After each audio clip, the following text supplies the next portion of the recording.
Aujourd'hui, nous sommes le 11 juin et s'il n'y avait pas eu le confinement, nous serions en train de visiter le musée du Petit Palais.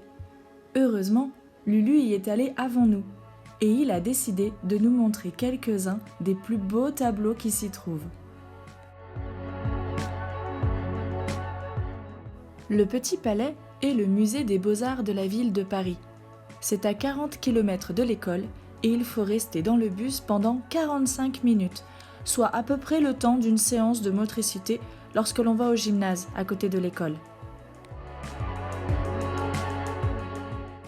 Le Petit Palais est en face d'un autre bâtiment qui s'appelle le Grand Palais, parce qu'il est plus grand. C'est un bâtiment qui commence à être vieux. Il a eu 120 ans cette année. Ce n'est pas le plus vieux bâtiment de Paris. Près de lui, on trouve aussi les Invalides, le pont Alexandre III et la Tour Eiffel, qui, elle, a fêté son 131e anniversaire.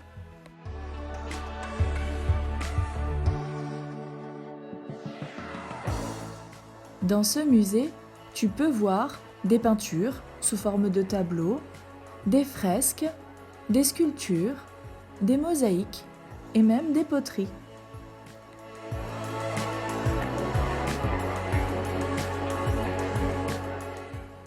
Par exemple, connais-tu ce tableau ? C'est Claude Monet qui l'a peint avec de la peinture à l'huile. Il a utilisé ce que l'on appelle des couleurs froides, le bleu, le gris, le vert, car ce paysage est un paysage d'hiver, et en hiver, il fait froid. Mais il a gardé une couleur chaude, le orange, pour travailler ensuite sur le reflet du soleil dans l'eau. C'est un des tableaux très connus que l'on peut trouver ici.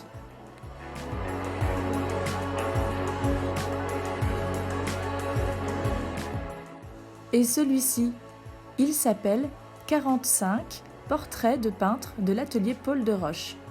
Je ne sais pas ce que tu en penses, mais on dirait une photo de classe, et c'est presque vrai, car ce sont tous les élèves de l'artiste Paul de Roche qui sont chacun leur tour venus peindre leur visage. Lorsque l'on peint soi-même son visage, on appelle cela un autoportrait.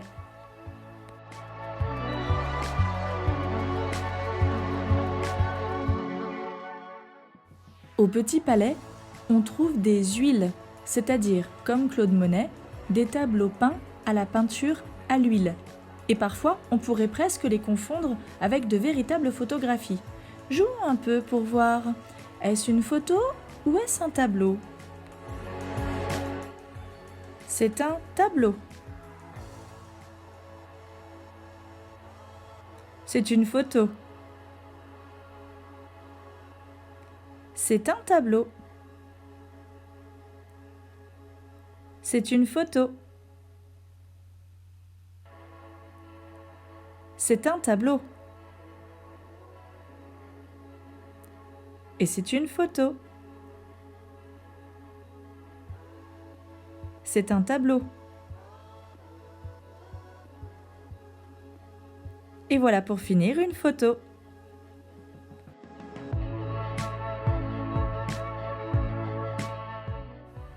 Et les natures mortes ? Bof, il est étrange ce nom. Pourquoi morte ? Parce que le modèle ne bouge pas. Soit l'animal est peint mort, soit ce sont des végétaux. Et un végétal, ça ne bouge pas. Dis donc Lulu, t'as déjà vu courir une carotte, toi ? Mais non. On peignait souvent des scènes de chasse, et plus particulièrement des oiseaux, car c'était l'animal le plus chassé au XVIIe siècle, soit 400 ans avant aujourd'hui. Lulu, lui, il trouve cela un peu triste, mais ça nous permet d'apprendre beaucoup de choses sur la vie des gens il y a des centaines d'années.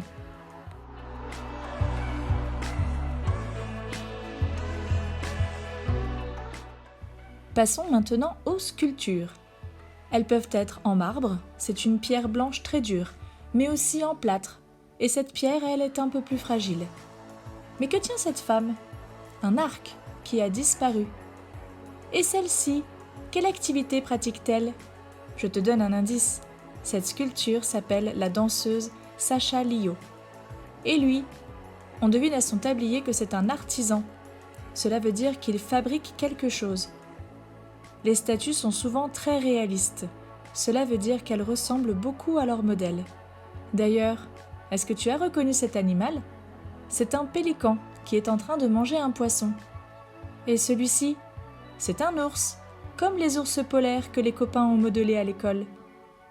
Ce musée recèle encore beaucoup de secrets, à l'intérieur et à l'extérieur, car il y a même des sculptures visibles dehors.